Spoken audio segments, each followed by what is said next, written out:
Well, hello there, everybody. My name is Shad Clayton, and for those of you who don't know me, I mean, most of you do know me, but I am a 1995 graduate of Keokuk Senior High School, a proud alumni.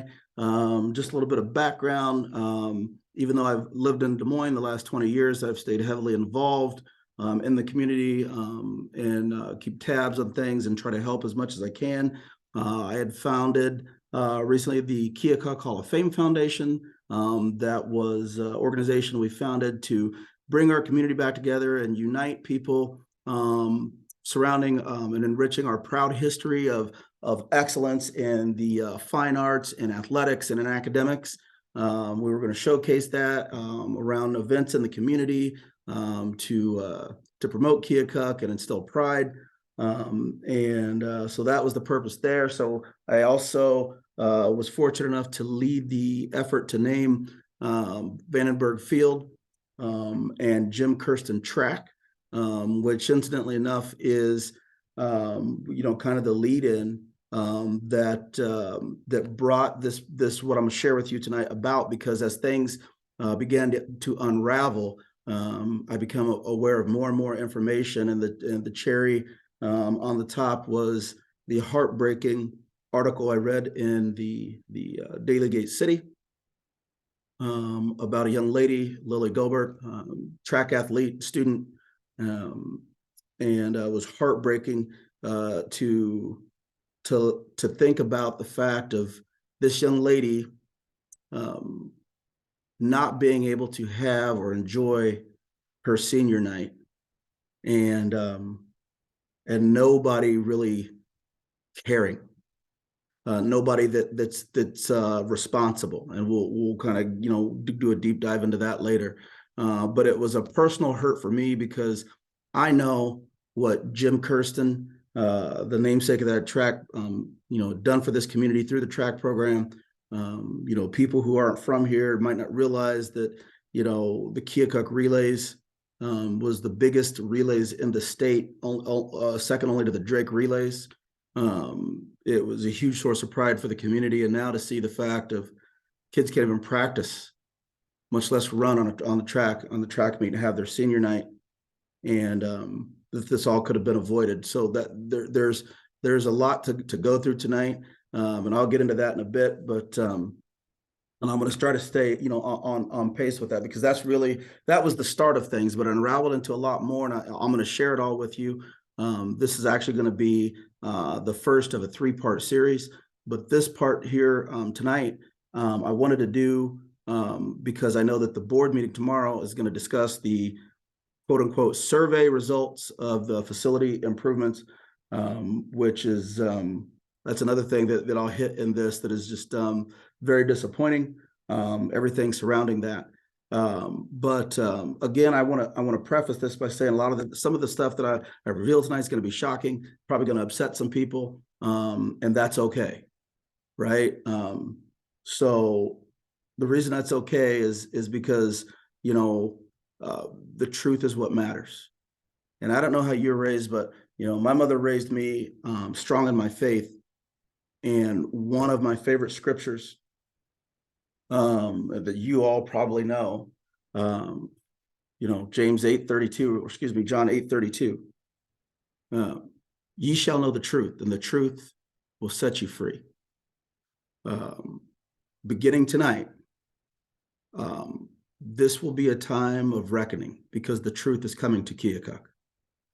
And the information I share with you, I hope that you take this and that we are awakened, and that we take the steps necessary to rekindle the flame and rebuild our great district. With that being said, I don't want to waste too much time on theatrics and all that. I want to get straight into the information that I want to share with you. And so I've entitled my presentation to you tonight, Truth Revealed. And not just with the revelation of everything that happened with the track in that article, but over the last several months, the situation with our superintendent and all the different superintendent searches and turnover and all the different things that we've been facing. recent facts that have come to light that are corroborated and verifiable paint a picture that is troubling. And so that is why I was compelled to do this. Because we all have an obligation to, when we see wrong, to stand up and correct it. So this presentation is called Truth Revealed, and what lies beneath the demise of the Keokuk Community School District. First, I know that, numbers, the numbers don't lie. See, numbers and math, math is a science. See, so numbers are math, math is a science, and science is based on fact. So the numbers don't lie, they actually tell a story. And I'm going to share some numbers with you that we will deep dive into what's behind those numbers in the next two presentations. But tonight we're going to kind of focus on the track situation, and we may get a little bit on some of the other stuff, but I won't go too deep into that. But we need to start here. And some of these numbers that you see are going to all add up, and what it equals to is chaos. And that's what we've had in our district, right? So here are the numbers that I'm talking about. The first one is 62.4, which leads to 0 and 3. What does that mean? 62.4. That's the number that we start with to understand what's happening and how we got to this point. 62.4% of the electorate voted down a $20 million bond in 2021. Before that bond was put on the table, okay, before that bond was put on the table, there were rumblings and irritations and people frustrated, and everybody knew what needed to be done, and people were hopeful that the right thing would be done. However, the bond failed because the priorities in the eyes of the people were not being met. The priorities of the bond were all wrong, and the things that were on the bond were not things that were in order of importance to the people. And three is the number of board meetings after that bond was denied. 3 is the number of board meetings that it took for the board to decide that they weren't going to take the time to actually put some real time into figuring out what the public wanted, but they were going to go ahead against the public will and use $4.5 million to build just the music building, which was the first priority on the bond, but the rest of the bond didn't address everything else that needed addressed. You see, I have a problem with that, because 62.4%, 60 plus 1 is what you need to pass a bond. The bond failed by more than it would take to pass it. So that means that you weren't listening to the people. We needed a music room. It wasn't that we didn't need a music room. We needed a music room. But the priority of the music room was out of whack with emergency repairs to other facilities and other things that were not being addressed. They got kicked down the road. That is one of the things that causes mistrust, is when people don't feel heard. People aren't heard through a survey. Okay? I'm just telling you. We'll get into that part too. I don't want to spend too much time there because it goes right into the next. 435, which leads to 2.5, 0, and 0. $435,000 in approximate salary and benefits paid out to an interim superintendent that only spent on average of 2.5 to 3 days a week in the district as he lived in Des Moines. Wasn't even there. And 0 is the number of bonds, initiatives, or improvement projects completed under his watch. And 0 is the actual number of individuals, administrators in the district, that under his leadership were mentored, personally developed through professional training that is the job of the superintendent. Nobody grew. What did we pay $435,000 for? We'll get into that too in the deep dive. Next number is 18 for 3. $18,000 this board paid a search firm to find 3 candidates for superintendent that were already in their own backyard. Adam Aglieri was the high school principal. Kathy Dinger lives in Keokuk. I know a lot of people didn't know who she was, but she was the superintendent at Bushnell Prairie City. But even though she lived in Keokuk, you could live in a town and you know, people, I know she graduated from Keokuk High School, and I'm not talking anything bad about her as a person, but I'm just saying she wasn't necessarily known in the community, but she had previously applied for the superintendent job and was voted against 7-0 to former Superintendent Christine Barnes. And then the other individual was a former Keokuk person as well. My question is, I'm sure the board members probably had the doggone cell phone numbers of these 3 people. And you can throw a rock and hit Adam Aglieri. He's right across the yard from the board, from the district headquarters.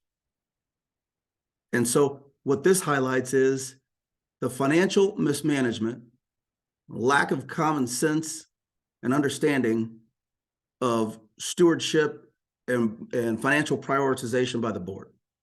And I'm sorry, I know that's going to hurt.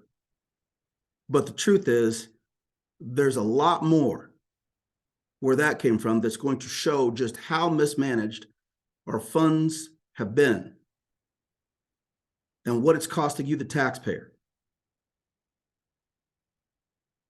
49, 5, and 9. That also leads to 16. What is that? In the last 9 years, 49 faculty members or administrators have left this district, either on their own accord or contracts were not renewed or whatever. And 5 is the number of superintendents that have sat in the superintendent's chair in the last 9 years, including the new superintendent and 2 interims. And 16 is the number of educators or administrators that are in that 49 that either while they were in Keokuk or after they left had achieved excellence in their field and were recognized for leading either top performing schools, being a top performing, principal.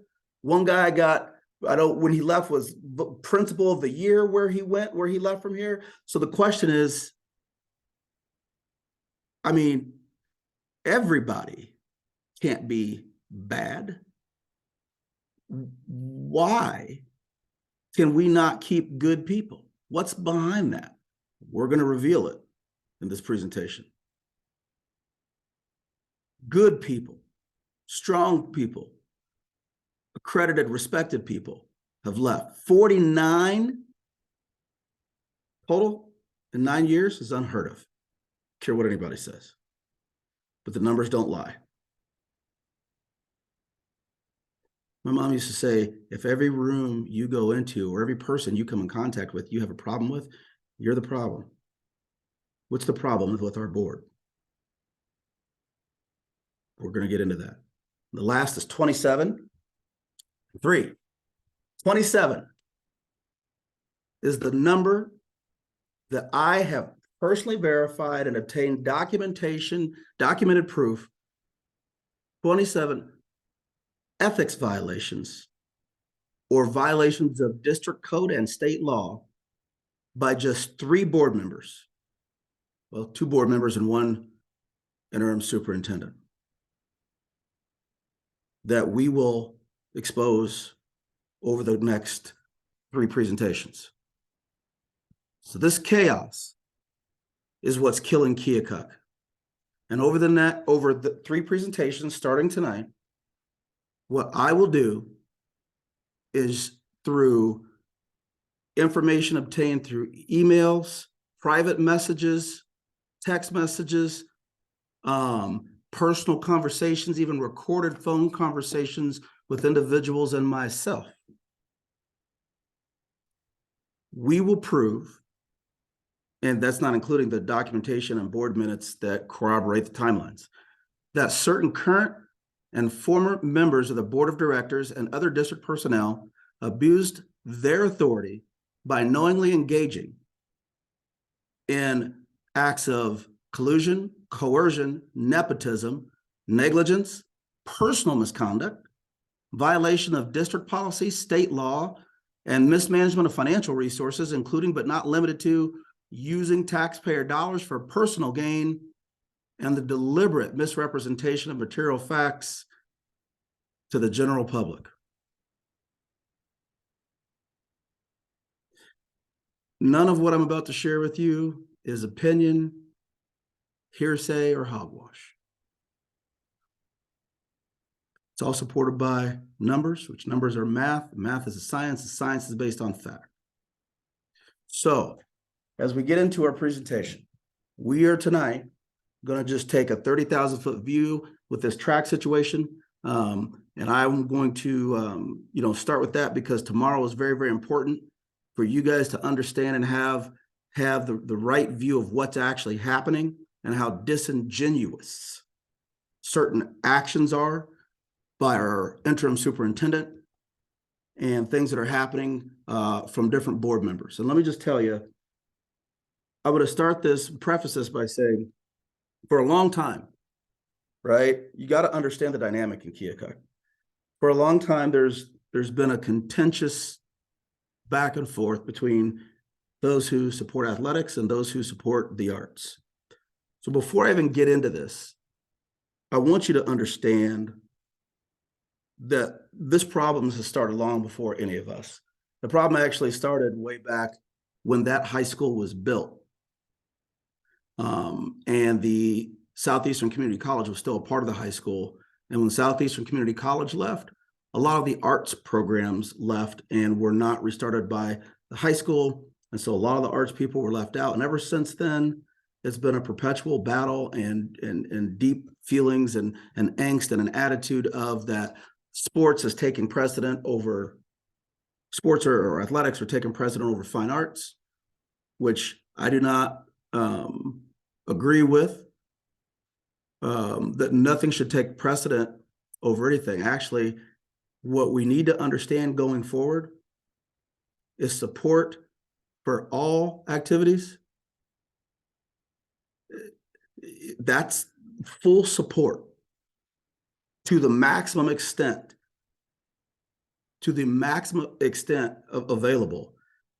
That is the responsibility of the school board to ensure. You see, support for athletics or fine arts is not a mutually exclusive endeavor. Your job is to fully support both. Because what you're saying otherwise is that the God-given gifts given to one child are not as important as the God-given gifts to another child. And therefore, this child's the priorities to provide this child, one student, the best possible resources to maximize their talents and gifts are overlooked. Whichever direction it is, it's wrong. And I think what we need to do is understand that, there are plenty of school districts around the state who have top performing fine arts, facilities, equipment, and funding, along with athletic programs. And what it does is it feeds itself. right? A band gets to showcase itself at the football and the basketball games, right? The halftime performances, all that sort of stuff. That's the energy the band creates. That's their stage.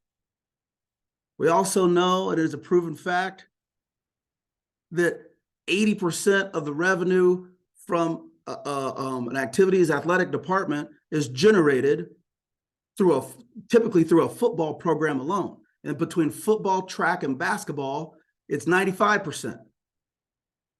This isn't theory. These aren't pie in the sky numbers.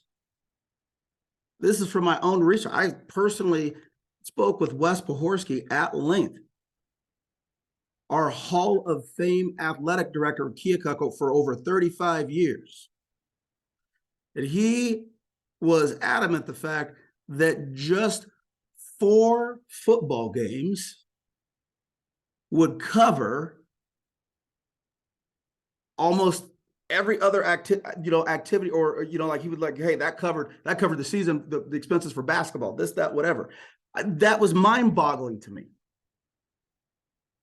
You see, so it's not necessarily about even just supporting one child's interest or arts or athletics. It's also about understanding that a school district, even by definition, is a corporation.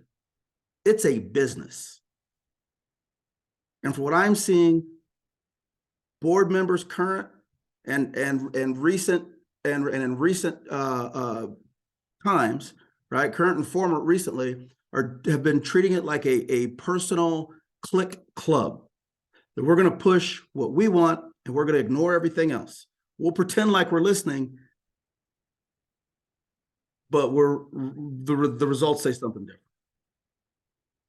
You see, the talk of the current board, the talk of the current interim superintendent, talk is no longer good enough. You've been given plenty of words, but we can no longer hear what you're saying because the numbers that show that are the results of your actions are speaking too loud. And the people of Keokuk are here to demand action. So we're going to get into the first part of this, like I said tonight, the track. And I'm going to share with you just a little bit of the news article where Ms. Gobart, and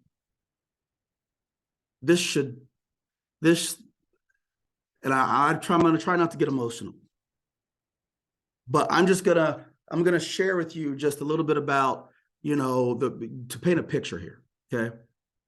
So throughout this article, and if you haven't read it, go read it. And I'm not going to take a deep dive on it. Okay. But the reporter, talks about, the past of Keokuk relays. And it's mentioned over and over again that the board conducted a survey for the community. It talks about who all uses the track and that sort of thing. And all that stuff is worth reading. But here in the next little bit, right here, is very, very telling. Because the one thing I know is attitude reflects leadership. So under Dr. Mart's leadership, and even in recent times before it, he just kind of fits in, right? This type of sentiment by certain board members, not all, we've had some great board members, we've had some great superintendents who've tried to do the right thing. And guess what? They're all gone because they're overridden by those who with ulterior motives.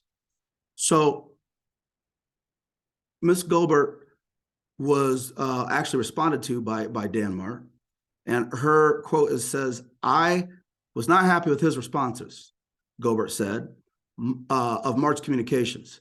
Get this. She said, now this is a teenage girl. This isn't somebody with a doctorate degree in human psychology that's reading somebody.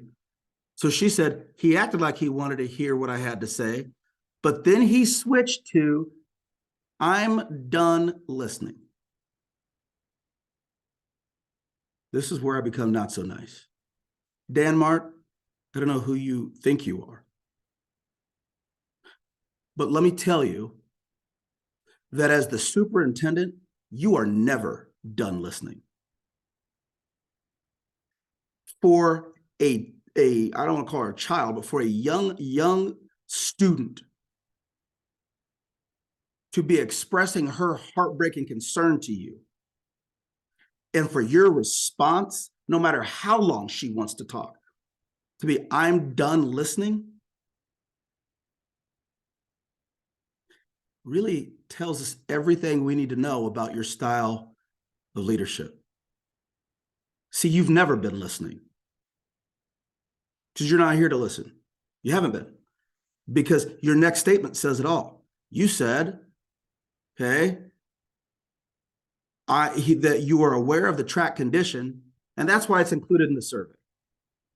Okay, if you were aware of the track condition and you've been here for almost 2 years, why, as you, the leader of the district, why have you not made it a priority?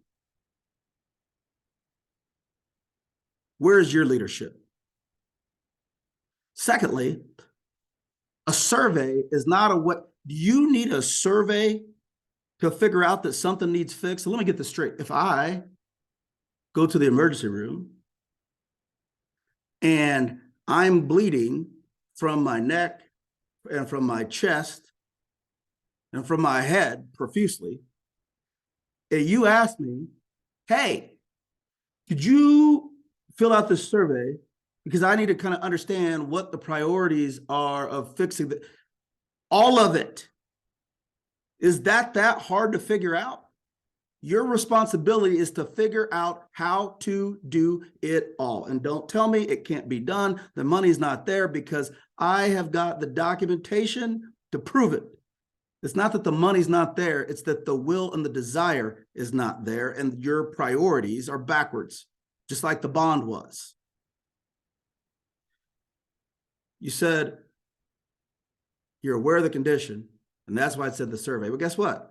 I've got a survey for you, Mr. Mark. Check out this survey. You see, I'm not sure if you've seen this one, but I'm going to help you out a bit and kind of tell you, you wanted to know the priorities? Well, the priorities are listed right here in a strategic planning document by an athletic facilities committee subgroup. And what's interesting is the priorities go on to list, well, first of all, they didn't do a survey. You know what they did? They advertised and spoke with prospective members of the public for a period of 30 to 60 days to form a subcommittee. And then that subcommittee was given the directive to prioritize the needs, and they came up with a list of the urgent needs that needed to be taken care of. It was all listed out in November of 2009. The exact same issues with the facilities have existed since then. Another full survey was done. The same group who did this released their results, the architectural firm, and these professional architects listed at all of the issues that caused Calvert Stadium and its facilities to be not compliant, not safe, structural hazards, and not up to code. Now, you weren't here in 2009, and you weren't here in 2015 when another survey said the exact same thing. But all you had to do was walk through the facility when you first got here and spend a little bit of time, and you would clearly see with your own eyes that it was a priority. Challenge is, you probably need to be here a little more than 2.5 days a week to really understand that. We'll do a deep dive into that later.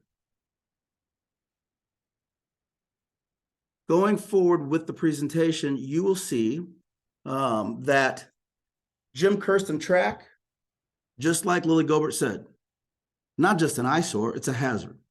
Do you not care about the safety of students? In the article, it lists how multiple coaches from other school districts had pulled out, why Keokuk relays had kind of gone away or declined, is a lot of teams stopped entering because they were not going to run their kids on such an unsafe surface. Okay? Calvert Stadium Are you seeing these pictures? Calvert Stadium is a literal walking or living, breathing liability. The grandstands have shifted, the concrete is chunking off, the steps are splitting, these stairs have separated. What is some elderly person's ankle? This is not a priority. That's a problem. If you as a leader can't identify a priority that has not been addressed for 13 years, you're probably not doing a very great job of fulfilling your contractual duties as a superintendent, because that is your job, to ensure safe and adequate facilities. It's right in the handbook, which we'll go into a deep dive in one of the next sessions and back up everything that I'm saying about the dereliction of duty of the interim superintendent. This is the press box. I spoke with former Superintendent Christine Barnes that informed me that she had taken the entire board over and walked through and shown them this, showed them again the track and the field and the stadium. The field is unsafe itself. It's uneven, exposed irrigation, drainage issues, and all these things could have been taken care of in that bond that we talked about, which we'll deep dive into. You're going to see the numbers and they're going to be astounding. Okay. These are the locker rooms. And I confirmed with Wes Pohorsky that him and another gentleman whose name I forgot put together these lockers by hand and installed them because they came in pieces in 1971, his second year here. You look closely, some of these lockers are so bent, out of shape, and old. In this picture here, like the frames are bent. Does any of these things say Keokuk pride to you? Do you think that this makes any student athlete feel important or a priority or give them a sense of pride about what they're doing? You see, that's the point of this entire thing, is that the job is to do it all. I live in West Des Moines.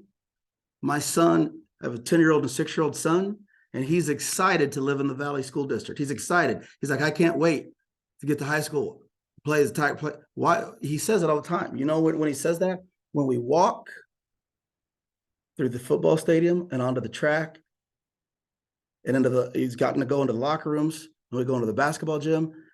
And guess what else he says? He says, this will be fun to also perform with my violin. Yeah, that's right, because he's an athlete and he's in the fine arts. He just had his first violin recital at the multi-million-dollar Performing Arts Center that's a part of Valley High School.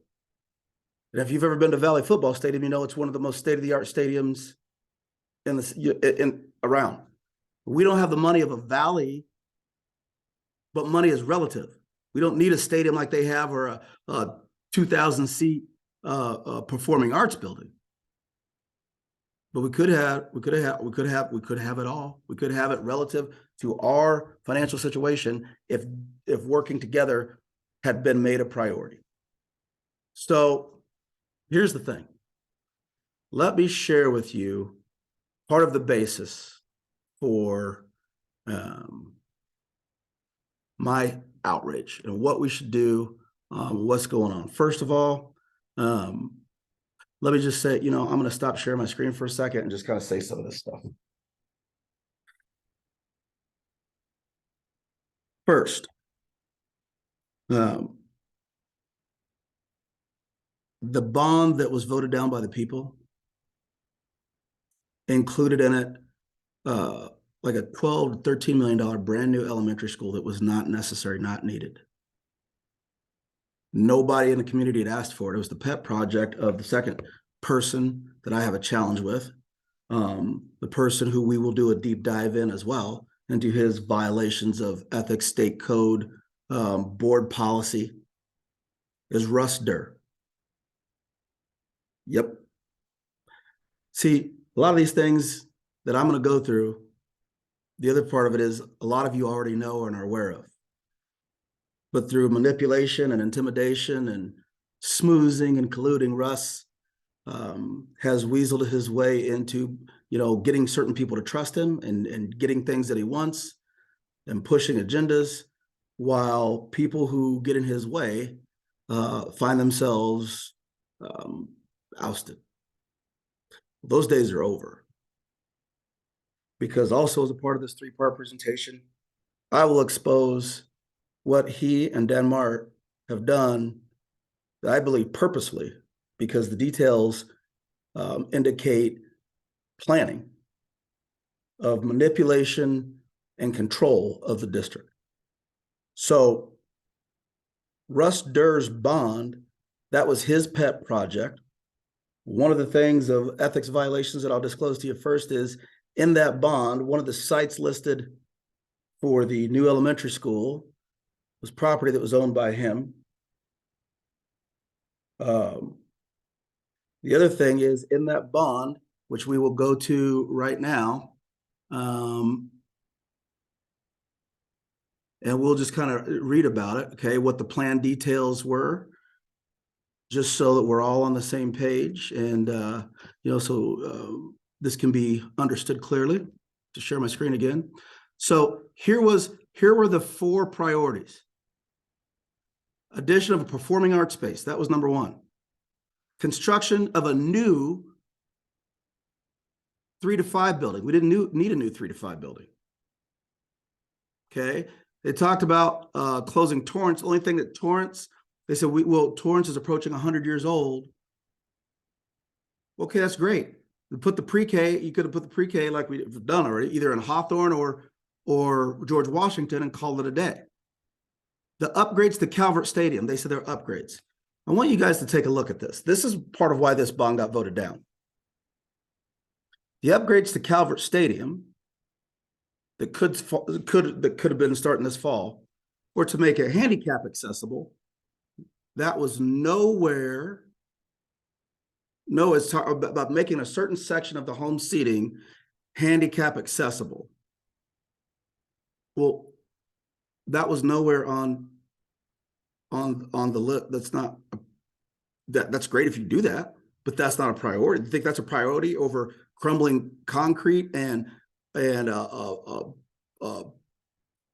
field that you can't use and a track that you can't use? Okay. Renovating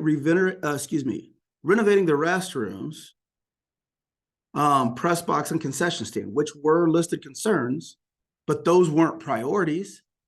The priority was a field that has been just in poor condition with drainage issues and sewer issues since the late 80s. A track that multiple surveys have told you is a danger, it's a hazard.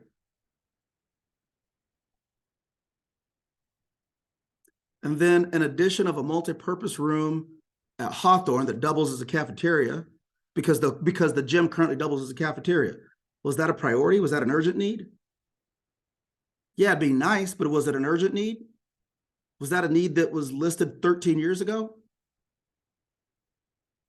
That's why the bond got voted down. Not because the people didn't want performing art. They wanted that. Everybody knew that the performing arts needed space. And I thank goodness for Clint Ray, because Clint Ray was a warrior on Facebook. He used social media that basically launched his campaign into the school board. And he held Russ Durr to task on this bond, because he said, hey, we're not saying that this stuff doesn't need done, but we don't even know what's in it. You're trying to shove it down our throat. And the priorities are backwards. So it's not like they didn't know the people were outraged by it, as if the 62.4% that voted against it, you think that they would have got a clue that, hey, maybe we shouldn't just go off half-cocked and we better take some time and figure out how to get all this stuff right. But instead, they use save money to go ahead and just build the performing arts. Like I said, I'm not saying we didn't need the music room. But if you would have structured the bond properly, you could have had the music room, the stadium, the elementary schools, renovated, and everything that we needed, and had money left over. But Russ Durr was so bent on having his brand new elementary school, so much to the point that, yes, Russ, you called me. That phone conversation we had where you tried to get me to call all of my rather large family in Keokuk to get them to turn out and vote for the bond that I didn't know anything about. I didn't know what was in it at that point, and I'm sure neither did they. Your priority wasn't whether they liked it. You just wanted me to use my influence to get my family and people that I know to go past your initiative. What does that say about your character? Your focus is off, Russ. And we'll deep dive into just how off it is. Because the next thing that we will expose of you and Dan Mark in a deep dive is your willful and purposeful violation of the state law and the Iowa Code and of your own handbook. And everything that surrounded that will be in an upcoming edition, right? In one of the next two videos this week. Yeah, got it all. So under Dan Mark's leadership, we've had dilapidated facilities, nothing completed. We have clear and direct violations of ethics, because the cat out of the bag on that one, the Iowa Code on nepotism clearly states, and the handbook, which was revised and approved by Dan Mark and Russ Durr, so they knew the rules because they revised them, that no individual district employee may directly supervise a family member. It's nepotism. Cannot do it. You can both be in the district, but Russ Durr, the principal at George Washington, where his daughter and son-in-law are both teachers, is a direct violation of the Iowa statute and school board policy. Why? Especially when I have verified information and documented proof that there were two other highly qualified internal choices to serve as an interim after the principal that was there was removed. It's also a bit fishy that shortly before that, Russ Durr had resigned from the board. She resigned from the board, and then all of a sudden, there's this position open. And even though there's two other individuals that are highly qualified that could have served as interims and not have been breaking state law and Iowa Code, Dan Mark and Russ Durr chose to break the law and put the district in a civil liability situation. Why? Something I think you all back home need to be asking. We'll deep dive into those things later. We have a lot to go through. This is just a taste. But tomorrow, you all need to make clear that these false, fake, half-hearted attempts to act like you care about the public through a survey. Talked to a good friend of mine that many of you know, JC Rose. She lives right across the street from the high school. She enlightened me on a couple of things. She said, when my kid's lunch account is low, I get an automated phone call, text message, and an email. She goes, I had no idea about this survey. You know why you had no idea about the survey? Because the survey is meaningless. They don't really care about your input. Otherwise, you would make sure people understood. And a survey is not a survey of priorities. We already went through that, but I'm saying you have to get people to, hey, we want you to prioritize this. No, you go figure out how to take care of all of it. It can be done because every other school district does it. We're the laughing stock of the state. You don't believe me? I'm up here in West Des Moines and I wear my Keokuk K with pride all the time. And I hear people all the time, well, Keokuk, I know that place. They had a cousin down there, whatever. They moved to Central Lee. They moved to this because there was too much. Well, I founded the Keokuk Hall of Fame Foundation. I had secured over $176,000 in pledged donations from corporations and private individuals. They're all gone. You know why? Because they've seen the chaos and they've reached out to me and they said, Shad, you know, we want to help you, but we just don't trust that, you know, we give you this money and then you start this and then the district doesn't, you know, do the right things. Like if we give you a bunch of money to help out the football, the track team, and then there's no track to run on, like that, we wasted that money. We need to know that there's leadership and that things are moving in the right direction. And the worst part about all this is the people that get hurt are the kids. The kids are being hurt by your ineptitude. The kids are being hurt by your unwillingness to listen. And there are certain current board members, I told you I have proof of this, and I'm just coming out, that have been interacting with the community in an inappropriate way. When I say inappropriate, I mean, as a board member, you're an elected official. Your job is to serve, not to dictate. Your job is to listen. You're a servant of the people. And if you don't want to do that, you shouldn't be on the board. But I have documented messages between board members, right? Current board members telling people, number one, right, that, well, if you're so concerned, come to the meeting. Okay. People don't need to come to the meeting. Your job is to go to the meeting. Okay. You're telling people, come to the meeting so you can see what's really going on. People don't need to see what's happening at the meeting because they can see with their own eyes the results of your inaction and your inability to properly take care of what needs to be taken care of. I don't need to come to the meeting to see that my kid can't run on a track.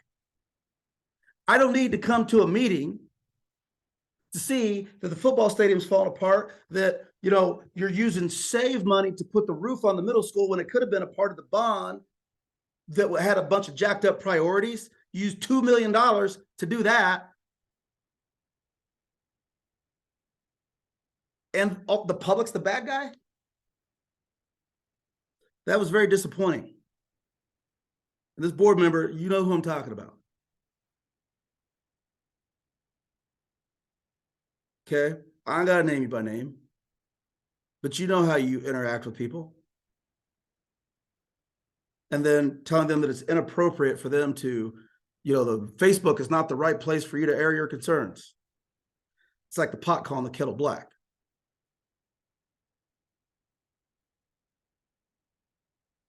Now, I love this person,